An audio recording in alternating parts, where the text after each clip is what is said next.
Yeah, so just excuse me, I'm out on my bikes, but I thought I'd give you a little quick update. So mind the noise of the wind and cars, but I just thought I've had 290 views on that thing in 20 hours and 54 comments, I think. So, and they're all positive. I've had about 20 likes or something. So I've decided there might be a little bit of a comeback coming soon.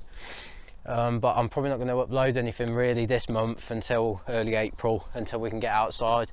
Just thought you'd know as well, I've been nominated for Young Preservationist of the Year, and the website is Transport Trust. Just type that in and go on awards, and if any of you want to nominate me, that would be absolutely amazing. I've just had a phone call from the local paper who want to get in touch, and tomorrow I'm having pictures taken from them, and yeah, so I'm looking forward to that and stuff like that. So yeah, it's going really well at the moment. So I just thought I'd let you know that don't worry, don't unsubscribe, because I am gonna come back soon.